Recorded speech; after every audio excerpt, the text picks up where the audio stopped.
Hey everyone. I never thought I'd be posting here, but I guess I need advice or at least a place to vent. My name's Timothy, I'm 35 and my wife Candy is 33. We've been married for 12 years. Up until recently I thought we were happy. We had our little routines, shared plenty of laughs and I thought we were a good team. I never had a reason to doubt her, until about 6 months ago. It started small like most things do. Candy suddenly got really into fitness. Now, don't get me wrong, there's nothing weird about someone wanting to get healthier. But the way she went about it was odd. She started buying expensive gym clothes and taking these random evening yoga classes. I didn't think much of it at first, but then she started coming home late. One night I joked, "Wow, yoga must be intense. You're coming home drenched." She shot me this fake laugh and said, "Yeah, it's a hot yoga class." Something about the way she avoided eye contact stuck with me. But I brushed it off. She'd never given me a reason to doubt her before. A week later I noticed she was spending way more time on her phone. She'd never been super into texting, but suddenly she was glued to it. I'd hear her laughing sometimes and ask, "What's so funny?" She'd just shrug and say, "Oh, just a meme from the girls." I let it go. But then she started being different. You know that feeling when someone you've known for years just doesn't act like themselves? She wasn't as affectionate. She got irritated at the smallest things, like when I forgot to take out the trash or if I asked how her day went. She'd snap, "Do you have to interrogate me all the time?" That stung. I wasn't interrogating her. I was trying to connect like we always had. Then came the camping trip. My buddies and I planned this weekend getaway we do every year. Candy usually packs me snacks and waves me off with a smile, but this time she barely looked up from her phone. "Have fun," she said, distracted as I left. I came home Sunday night expecting her to greet me like she usually does. Big hug, some I missed yous. But instead the house was dark and she wasn't even home. I called her and she picked up on the second ring, sounding breathless. "Where are you?" I asked. "Oh, I'm out with Tasha," she said quickly. "We're grabbing drinks. Didn't think you'd be home this early." I checked the clock. "It was 9 p.m. I told you we'd be back tonight," I said. "Well, sorry, I forgot." "I'll be home soon," she said, then hung up before I could say more. She came back an hour later, smelling like perfume that wasn't hers.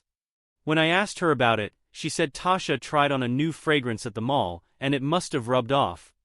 It felt like a lie, but I couldn't prove anything. And that's when the doubts started to creep in.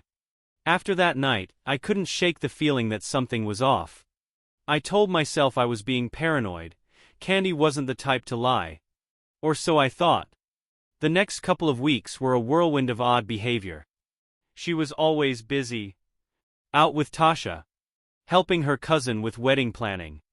A girls' night out that seemed to happen every other day. It wasn't like her. One evening, I decided to ask her directly. "You've been out a lot lately. Everything okay?" She rolled her eyes so hard I thought they'd get stuck. "Oh my God, Timothy. Not this again.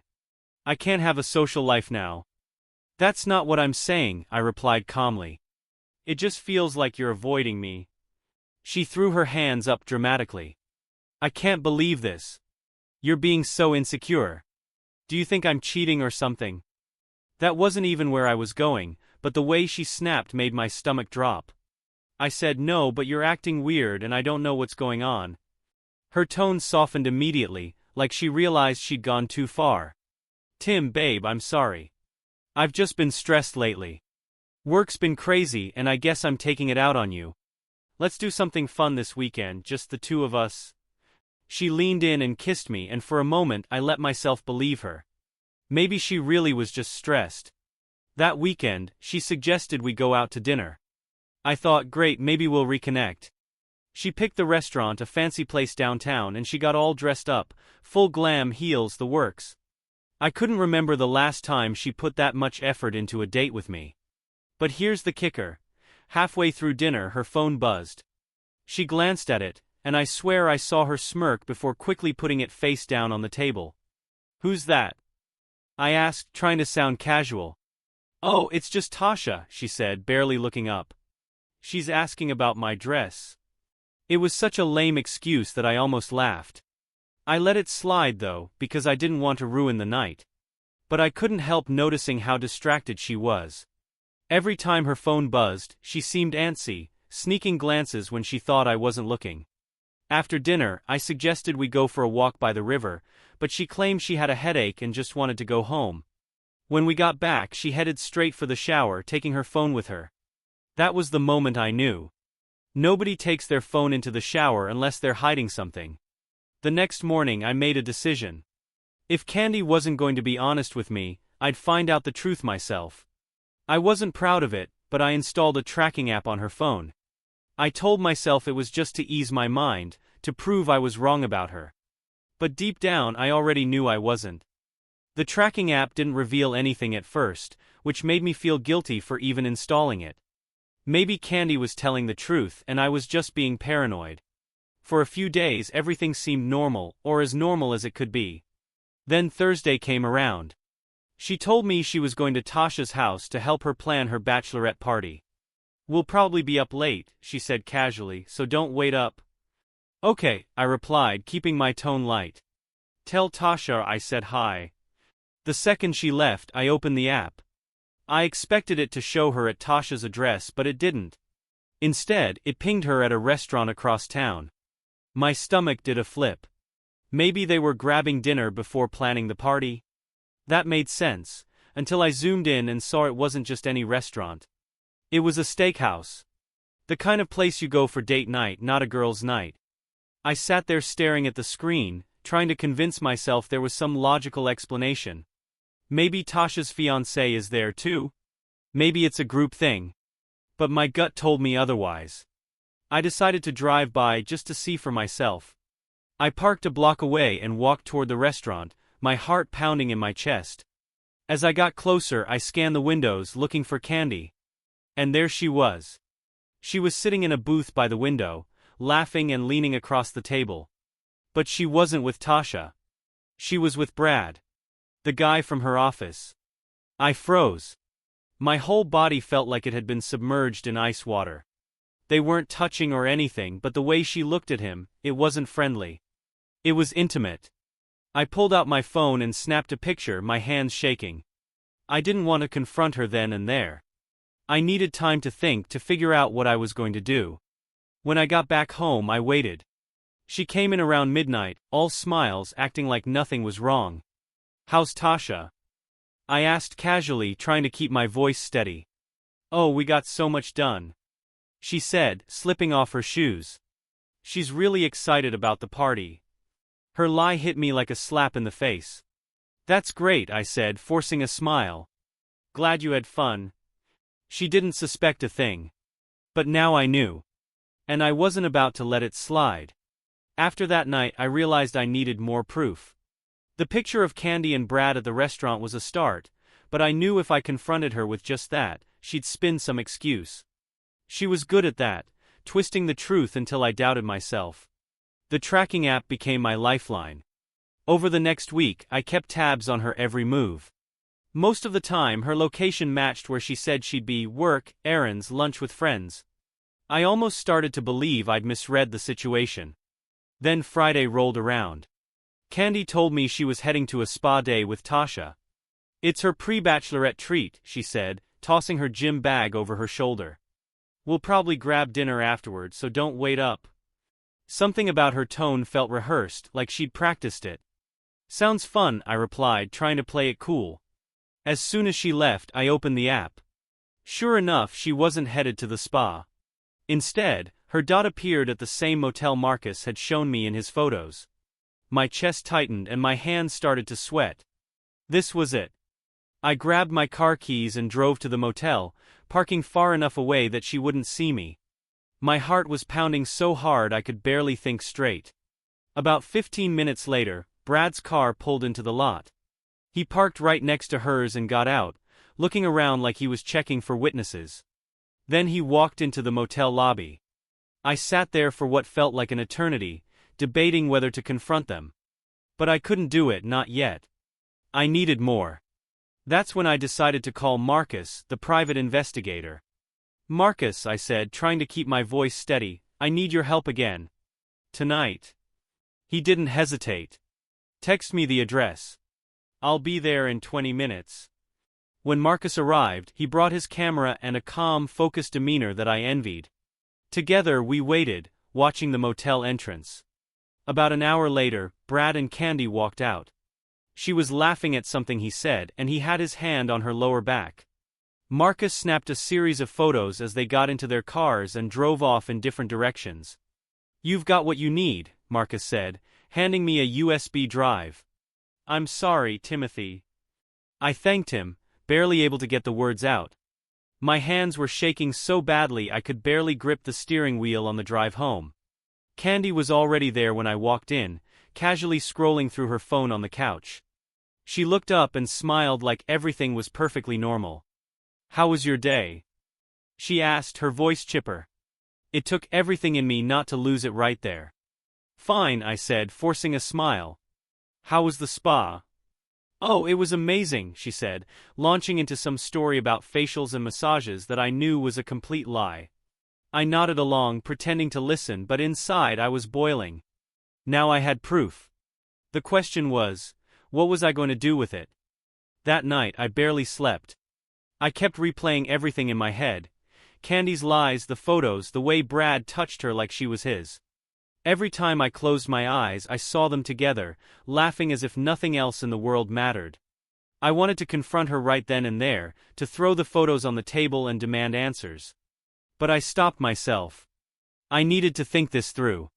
Candy was a master manipulator, and I wasn't going to let her gaslight me into doubting what I'd seen with my own eyes. The next morning she acted like nothing was wrong. She made us pancakes, humming to herself like a picture-perfect wife. "Got any plans today?" she asked, setting a plate in front of me. "Not much," I said, trying to keep my voice steady. "You?" "I might run some errands later," she replied casually. "Tasha and I were thinking about checking out that new boutique downtown." Another lie. I smiled and nodded, my appetite gone. After breakfast, I excused myself and went for a drive to clear my head. I ended up parked at the same spot where I'd caught her with Brad. Sitting there, staring at the motel, I felt a mix of anger, heartbreak, and disbelief. How had we gotten here? What had I done to deserve this? When I got home, Candy was getting ready to leave.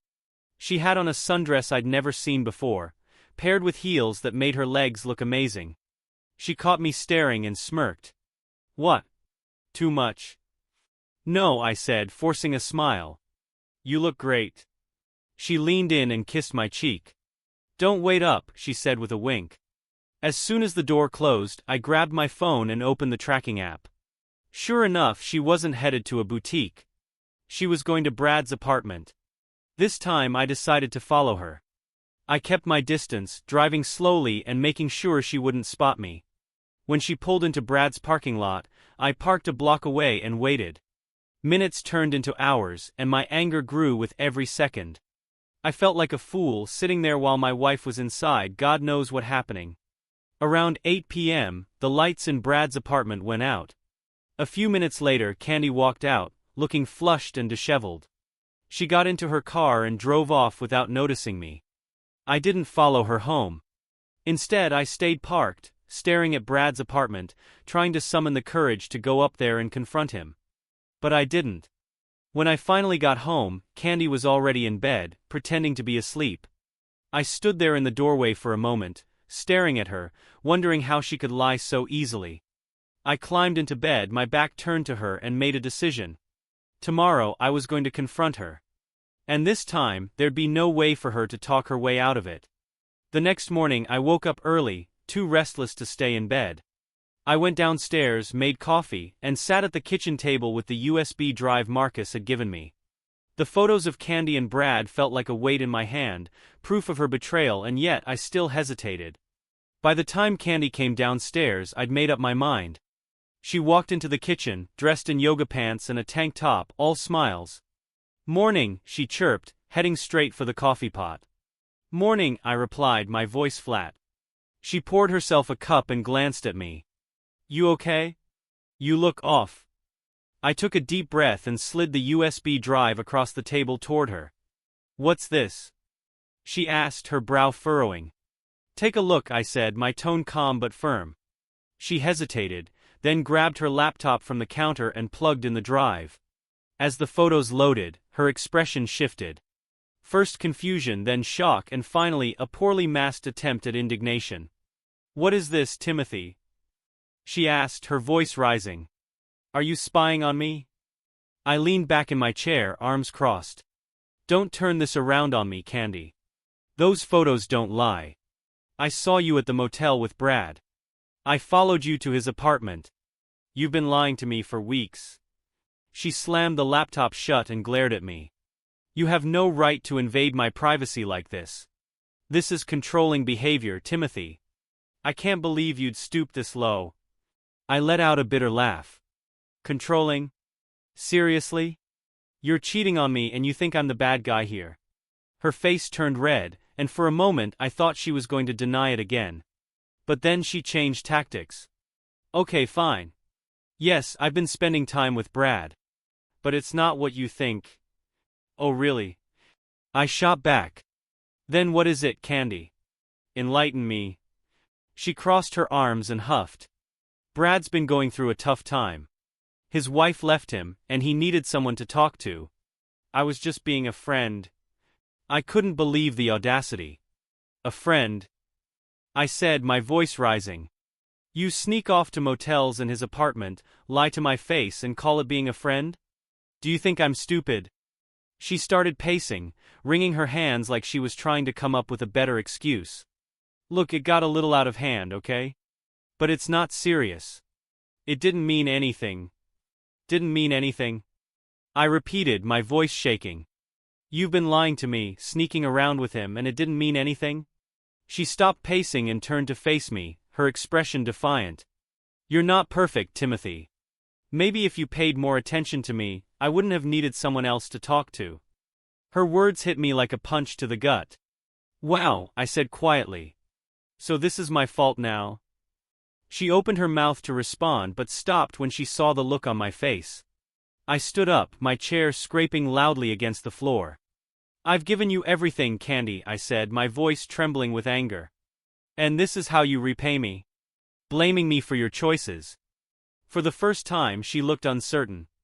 I didn't mean it like that, she said weakly. But it was too late. The damage was done. I grabbed my keys and headed for the door. Where are you going? She called after me. I need some air, I said without looking back. As I walked out into the crisp morning air, I felt a mix of rage, heartbreak, and clarity. There was no saving this. Candy had made her choice and now I had to make mine. The next morning I woke up early, too restless to stay in bed. I went downstairs, made coffee, and sat at the kitchen table with the USB drive Marcus had given me. The photos of Candy and Brad felt like a weight in my hand, proof of her betrayal, and yet I still hesitated. By the time Candy came downstairs, I'd made up my mind. She walked into the kitchen, dressed in yoga pants and a tank top, all smiles. Morning, she chirped, heading straight for the coffee pot. Morning, I replied, my voice flat. She poured herself a cup and glanced at me. You okay? You look off. I took a deep breath and slid the USB drive across the table toward her. What's this? She asked, her brow furrowing. Take a look, I said, my tone calm but firm. She hesitated, then grabbed her laptop from the counter and plugged in the drive. As the photos loaded, her expression shifted. First confusion, then shock, and finally a poorly masked attempt at indignation. What is this, Timothy? She asked, her voice rising. Are you spying on me? I leaned back in my chair, arms crossed. Don't turn this around on me, Candy. Those photos don't lie. I saw you at the motel with Brad. I followed you to his apartment. You've been lying to me for weeks. She slammed the laptop shut and glared at me. You have no right to invade my privacy like this. This is controlling behavior, Timothy. I can't believe you'd stoop this low. I let out a bitter laugh. Controlling? Seriously? You're cheating on me and you think I'm the bad guy here. Her face turned red, and for a moment I thought she was going to deny it again. But then she changed tactics. Okay, fine. Yes, I've been spending time with Brad. But it's not what you think. Oh really? I shot back. Then what is it, Candy? Enlighten me. She crossed her arms and huffed. Brad's been going through a tough time. His wife left him, and he needed someone to talk to. I was just being a friend. I couldn't believe the audacity. A friend? I said, my voice rising. You sneak off to motels in his apartment, lie to my face and call it being a friend? Do you think I'm stupid? She started pacing, wringing her hands like she was trying to come up with a better excuse. Look, it got a little out of hand, okay? But it's not serious. It didn't mean anything. Didn't mean anything. I repeated, my voice shaking. You've been lying to me, sneaking around with him, and it didn't mean anything? She stopped pacing and turned to face me, her expression defiant. You're not perfect, Timothy. Maybe if you paid more attention to me, I wouldn't have needed someone else to talk to. Her words hit me like a punch to the gut. Wow, I said quietly. So this is my fault now? She opened her mouth to respond but stopped when she saw the look on my face. I stood up, my chair scraping loudly against the floor. I've given you everything, Candy, I said, my voice trembling with anger. And this is how you repay me? Blaming me for your choices. For the first time she looked uncertain. I didn't mean it like that, she said weakly. But it was too late. The damage was done. I grabbed my keys and headed for the door. Where are you going? She called after me. I need some air, I said without looking back. As I walked out into the crisp morning air, I felt a mix of rage, heartbreak, and clarity. There was no saving this. Candy had made her choice and now I had to make mine. When I came back later that afternoon, the house was eerily quiet. Candy was sitting on the couch, arms crossed, staring at the blank TV screen. She didn't look up when I walked in. Did you enjoy your air? She said, her tone dripping with sarcasm. I ignored her and went straight to the kitchen to grab a glass of water. My head was still spinning from everything that had happened earlier. I needed to figure out my next move. I can't believe you just walk out like that, she continued, her voice louder now. You made me look like the bad guy when all I wanted was some support. I set the glass down with a loud clink and turned to face her. You are the bad guy, Candy. You cheated on me, lied to me, and now you're sitting here playing the victim. Are you serious right now? Her face twisted into an annoyed expression, like I was the one being unreasonable. I already told you it wasn't like that. Brad needed someone and I... Stop, I cut her off. Just stop. I've heard enough of your excuses. You think this is about Brad? This is about you betraying me, betraying us. Do you even realize what you've done? She rolled her eyes, which only fueled my anger. You're blowing this out of proportion, she said. It's not like I slept with him. That stopped me cold. I stared at her, my heart pounding. Are you honestly trying to tell me nothing physical happened? Her hesitation lasted just a second, but it was enough. Candy, I said, my voice low and dangerous, don't lie to me. Not again. She sighed, her shoulders slumping like she was being forced to admit to a parking ticket. Fine. We kissed. A few times. That's it. I laughed bitterly, running a hand through my hair. A few times, huh? And what about the motel? The apartment? You expect me to believe that was just innocent kissing? It wasn't innocent, she muttered, avoiding my eyes. Unbelievable, I said, shaking my head. So how long has this been going on? Does it matter? She snapped, suddenly defensive. You've already made up your mind about me, haven't you? Of course it matters. I shot back. I want to know how long you've been lying to me, sneaking around behind my back. Was it weeks? Months? Years? Just a few months, she said quietly. A few months, I repeated, feeling like I'd been punched in the gut. And you didn't think to stop? To tell me? To end it? Her silence was answer enough. I turned away, pacing the room as my thoughts raced. The woman I'd built my life with, the person I trusted most in the world, had been betraying me for months. And now she was sitting there acting like I was overreacting. Candy, I said finally, turning to face her, this isn't just some bump in the road. You've destroyed our marriage. Do you even care? She looked up at me, her eyes filled with something I couldn't quite read. Was it guilt? Regret? Or just annoyance that I'd caught her? I care, she said, her voice softer now. But I don't know how we fix this. I let out a humorless laugh. You don't know how to fix this? You start by being honest, Candy. You start by taking responsibility for what you've done. She didn't respond, just stared down at her hands. That silence told me everything I needed to know. She wasn't ready to own up to her actions, and she probably never would be. I'm going to stay at a friend's for a few days, I said, grabbing my keys again. Her head snapped up. What? Timothy, wait. We can talk about this. There's nothing left to talk about, I said.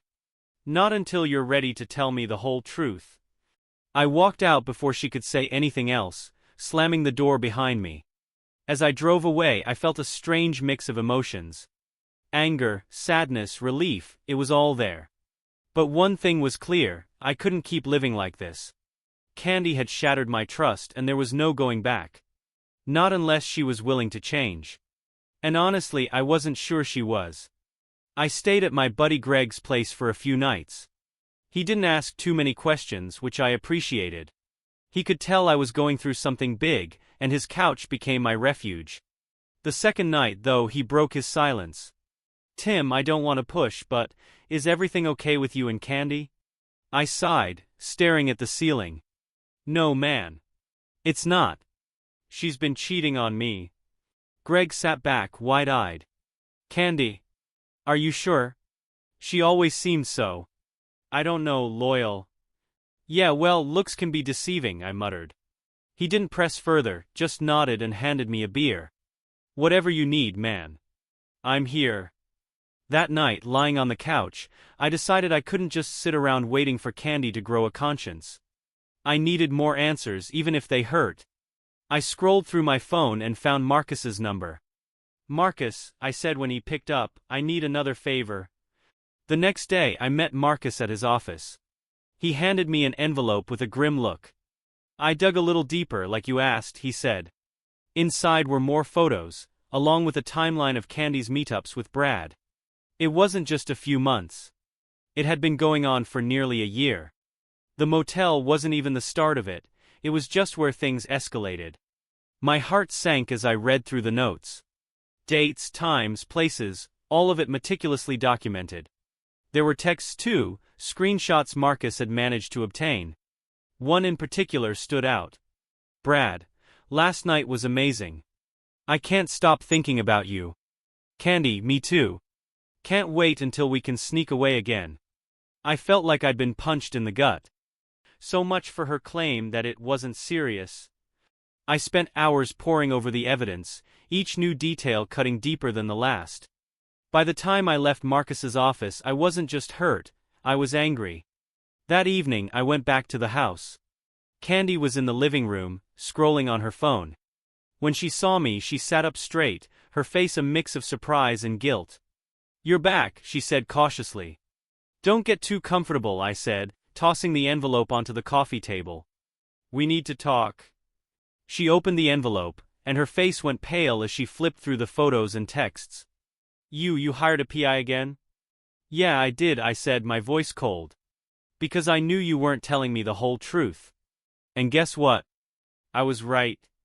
She didn't say anything, just stared at the evidence like it might disappear if she looked hard enough. So, I continued, are you finally ready to come clean? Or are you going to keep lying to my face? Her hands trembled as she set the papers down. I didn't mean for it to go this far, she said, her voice barely above a whisper. That's not an answer, I snapped. Did you sleep with him, Candy? Her silence stretched on for what felt like an eternity. Yes, she finally admitted, her voice breaking. It only happened a few times. My vision blurred as the weight of her words hit me. I'd suspected it, but hearing her admit it was something else entirely. Why, Candy? I asked, my voice shaking. Why would you do this to me? To us? Tears streamed down her face, but I couldn't tell if they were from guilt or just because she'd been caught. "I don't know," she said weakly. I guess I was bored." "Bored?" I repeated, my anger boiling over. "You destroyed our marriage because you were bored?" "I didn't mean to hurt you," she cried. "Well, congratulations," I said, standing up. "You did a hell of a job." I grabbed my keys and left before I could say anything I'd regret. As I drove aimlessly through the night, one thought kept running through my head. This wasn't the woman I married. And I didn't know if I could ever forgive her.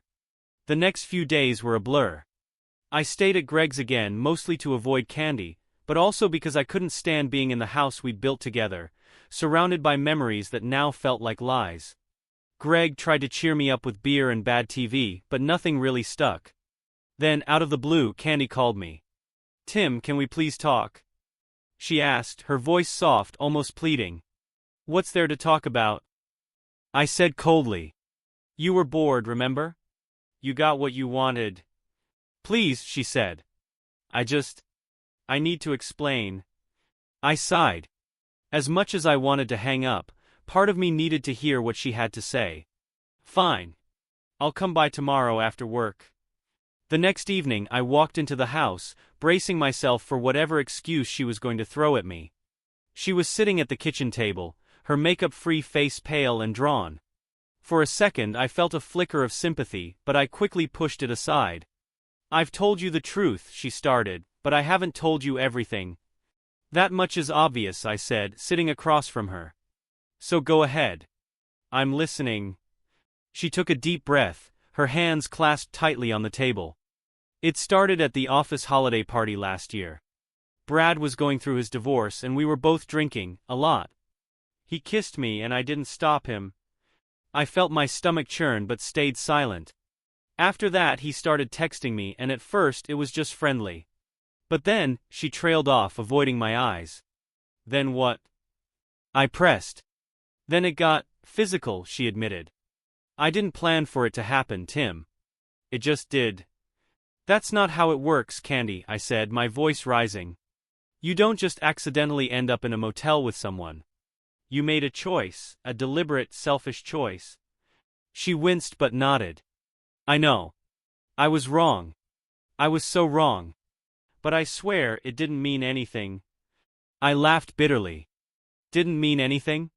You risked our entire marriage for something that didn't mean anything." Tears welled up in her eyes, but I wasn't letting her off that easily. "What about the times you came home late? The lies about being with Tasha? How many times did you have to tell yourself it was okay?"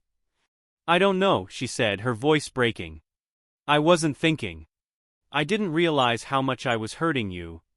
I shook my head, anger and sadness swirling in my chest. "You didn't realize? How could you not realize? I've loved you, supported you, trusted you. And you threw it all away for what? Some fling with a guy who probably doesn't even care about you." Her tears were flowing freely now, but I didn't care. I was done being the nice guy. "I want you out," I said firmly. Her head snapped up. "What?" "Tim, no. We can fix this." "There's nothing to fix, Candy," I said, standing up. "You broke it. You broke us. I can't do this anymore." She reached out, grabbing my hand. "Please, Tim. I'll do whatever it takes. Therapy, counseling, anything. Just give me another chance." I pulled my hand away, shaking my head. "You had your chances, Candy. And you blew every single one of them." Her sobs followed me as I walked out the door, but for the first time in weeks, I felt a sense of clarity. This wasn't my mess to fix anymore. The next morning I started making arrangements. Candy wasn't home when I went back to the house. She had probably gone to her mom's or a friend's, which was fine by me. I didn't need the added drama of her hovering while I packed. I grabbed the essentials: clothes, toiletries, my laptop, and some sentimental items I couldn't bear to leave behind. The house felt suffocating, like every room was whispering a reminder of what had happened. The living room where we celebrated our anniversaries, the dining table where we used to talk about our dreams, all of it felt tainted now. Before leaving, I sat down at the kitchen table and wrote her a note. I didn't want to get into another heated argument, and I didn't trust myself to stay calm if she tried to guilt me into staying. The note was simple. Candy, I need space to figure out what's next. I've taken some of my things and will stay elsewhere for the time being. Please don't contact me unless it's important. I'll be in touch when I'm ready to talk about the future. Tim. I left it on the counter and walked out, not looking back. I ended up renting a small apartment across town. It wasn't much, a one-bedroom with outdated appliances and questionable carpet, but it was mine. It was a fresh start, and that's what I needed. The first night there I felt a strange mix of emotions. Relief, because I wasn't under the same roof as Candy anymore. Anger, because of everything she'd done to betray me. And sadness, because no matter how much she'd hurt me, I couldn't erase the good memories we'd shared. Greg came over with pizza and beer, trying to lighten the mood. So, what's the plan now? He asked, handing me a slice. I don't know, I admitted. Divorce seems like the obvious answer, but it feels so final. I don't know if I'm ready for that yet. Greg nodded, chewing thoughtfully. Take your time, man. You don't have to make any big decisions right now. Just focus on yourself for a while. That night, after Greg left, I found myself scrolling through old photos on my phone. Pictures of Candy and me on vacations, celebrating birthdays, smiling like we had the perfect life. I almost called her. My thumb hovered over her name for what felt like forever before I put the phone down. I couldn't let myself get sucked back in, not yet. For the next week, I focused on settling into my new routine. I went to work, hit the gym, and tried to keep myself busy. But no matter how much I distracted myself, the pain lingered. Every time my phone buzzed, I braced myself, half expecting it to be a message from Candy. And then one night it was. Candy, I know you said not to contact you, but please. Can we talk? Just once? I stared at the message for a long time, my heart pounding. Part of me wanted to ignore it, to keep the distance I'd fought so hard to create. But another part of me, the part that still loved her despite everything, wanted answers. I didn't reply right away. I needed to think. Was I ready to hear her out? Or was I just setting myself up for more heartache? I went to bed that night with no answers, only more questions. But one thing was certain, my life was never going to be the same. The next day, Candy's message was still sitting unread in my notifications. I kept staring at it during work, my thoughts tugging in two directions. Part of me wanted to delete it and move on. The other part, the one I hated admitting existed, was curious. What could she possibly say now? By the time I got home, curiosity had won. I finally texted back. Me, what do you want, Candy? Her reply came almost immediately, like she'd been waiting for me to respond all day. Candy, I just need to talk to you. Please. One last chance to explain everything. I sighed, already regretting it. But I texted back anyway. Me, fine. Tomorrow, 7 p.m. My apartment. Her response was instant. Thank you. The next evening I made sure the place was clean but not inviting. No candles, no music, no attempt to make her feel comfortable. I wasn't trying to patch things up, I just wanted answers. At exactly 7 p.m., there was a knock at the door. I opened it to find Candy standing there, looking different. Her makeup was minimal, and she wasn't wearing one of her usual flashy outfits. She looked nervous, like she didn't know what to expect. Come in, I said flatly, stepping aside. She hesitated before walking in, her eyes scanning the room. Nice place, she said awkwardly. Cut the small talk, Candy. What do you want to say? She sat down on the edge of the couch, fidgeting with her hands. I know I've hurt you, Tim. More than I can ever make up for. And I know you have every right to hate me. I don't hate you, I said quickly, surprising myself. But I don't trust you either. And I don't know if I ever will again. Her eyes filled with tears, but she nodded. I deserve that. I deserve all of it. But I need you to know. I wasn't trying to destroy our marriage. I was stupid, selfish, and bored, but I never stopped loving you. I laughed bitterly. You have a funny way of showing it. She flinched but kept going. I thought I could keep it separate. That it wouldn't affect us. but I was wrong, so wrong. I leaned against the counter, crossing my arms. Why, Candy? Why, Brad? Why lie to my face for months? Her voice broke as she spoke. I don't know, Tim. Maybe I liked the attention. Maybe I felt like you weren't paying enough attention to me anymore. My jaw clenched. That's the second time you've blamed me for your choices. You do realize that, right? I'm not blaming you, she said quickly. I'm just explaining. I was insecure. I felt like you didn't see me the way you used to, and Brad filled that gap. But it was a mistake. A horrible, stupid mistake. I shook my head, anger bubbling up again. A mistake is forgetting someone's birthday, Candy. What you did. That's a choice. Over and over again. She wiped her eyes, her voice barely above a whisper. I know. And I hate myself for it. There was a long silence as I tried to process her words. Part of me wanted to believe her, to believe that she was genuinely sorry and that we could somehow fix this. But the other part of me, the part that remembered the lies, the photos, the texts, wasn't so sure. What do you want from me, Candy? I asked finally. Why are you here? She looked up at me, her eyes red and pleading. I want to fix this. I'll do anything, Tim. Therapy, counseling, whatever it takes. I don't want to lose you. Her words hung in the air, heavy with desperation. But as much as I wanted to believe her, I couldn't ignore the doubt gnawing at my gut. I'll think about it, I said, my voice cold.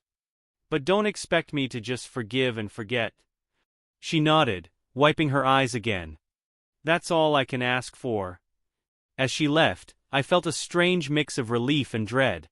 Relief that I'd finally gotten some answers, but dread at the thought of what came next. Could I really forgive her? Could I ever trust her again? Or was this just the beginning of the end?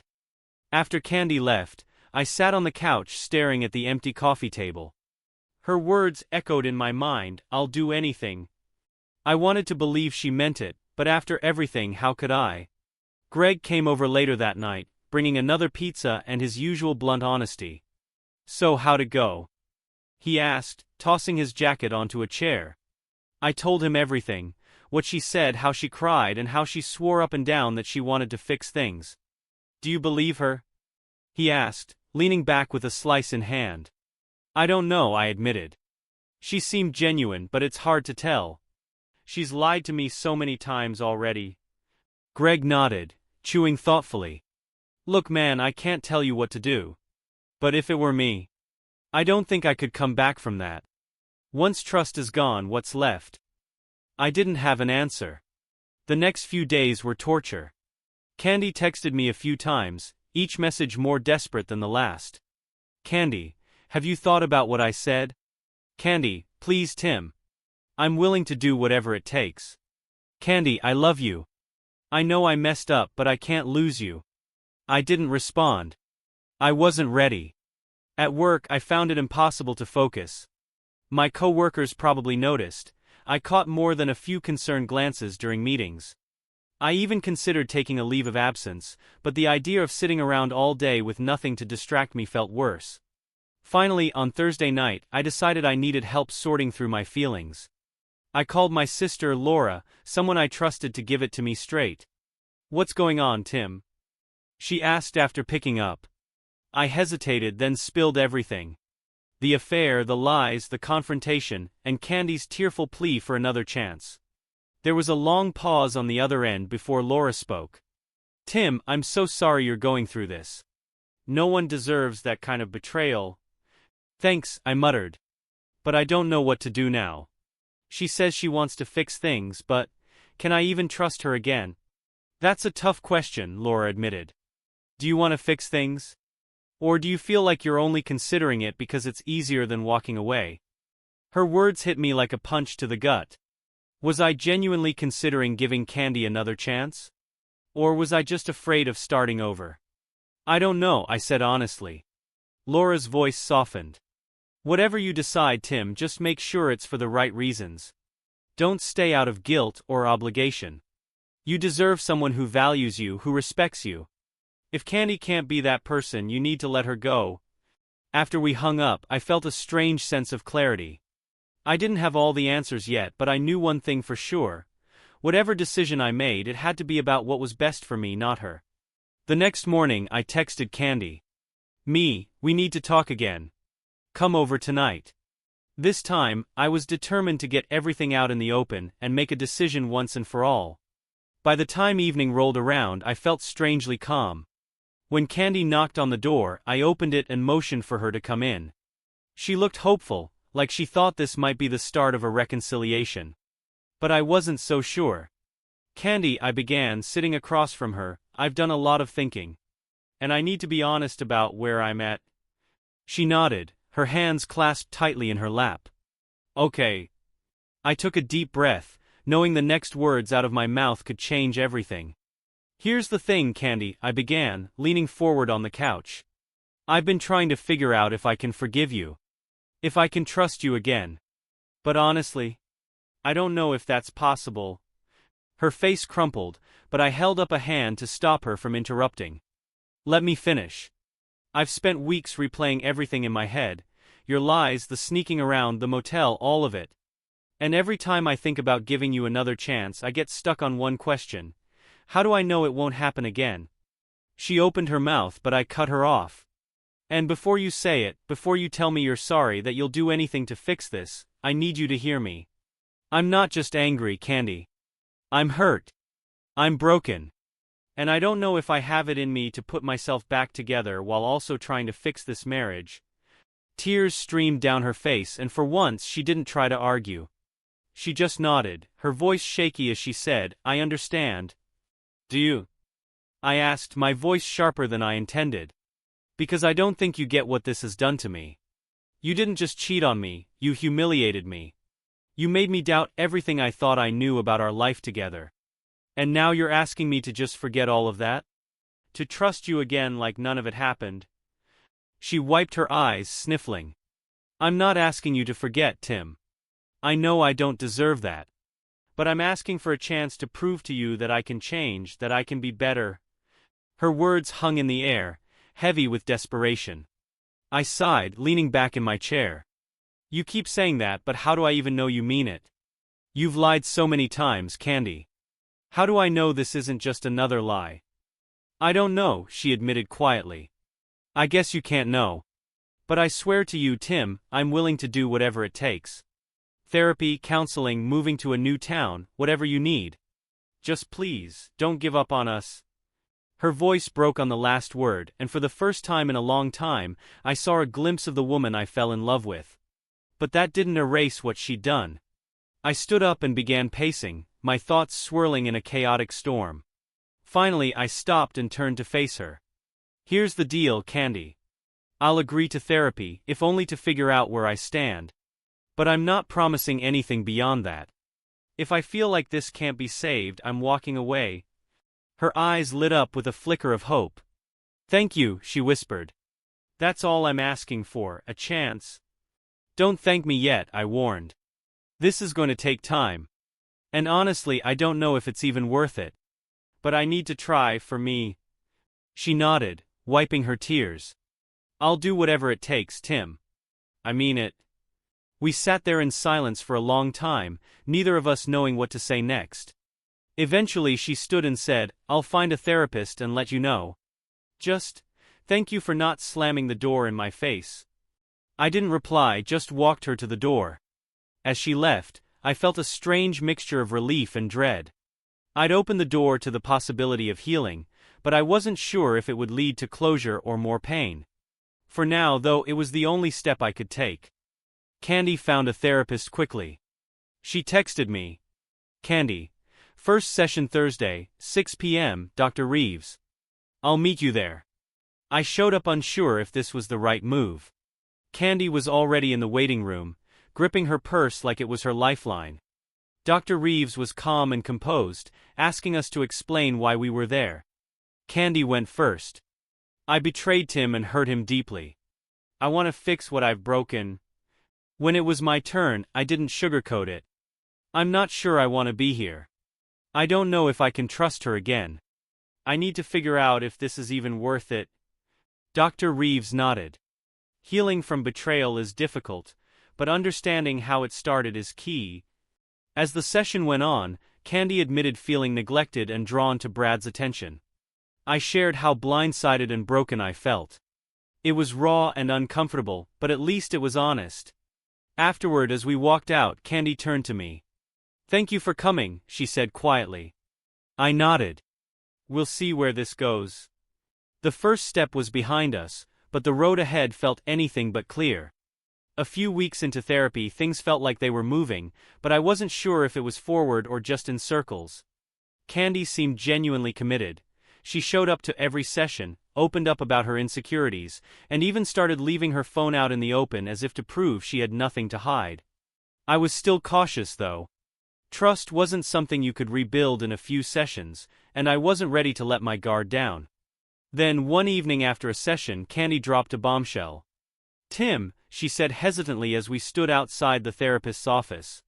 "There's something I need to tell you. I've been holding it back, but I can't anymore."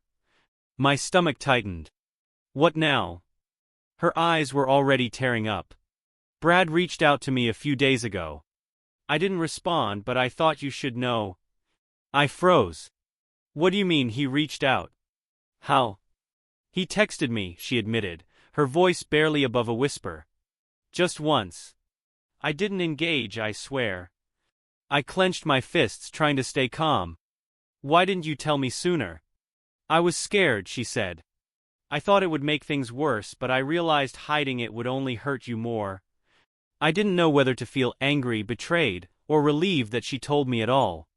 "What did the text say?" She pulled out her phone, handing it to me. The message was short but infuriating. "Brad, I miss you. Let's talk."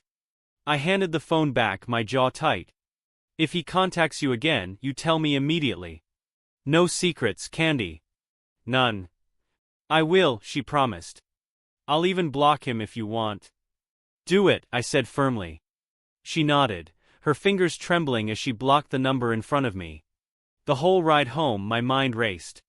Therapy had been hard enough, but now Brad was back in the picture, threatening to unravel whatever fragile progress we'd made. That night, I lay awake wondering if this was the push I needed to finally walk away, or if we could somehow survive it.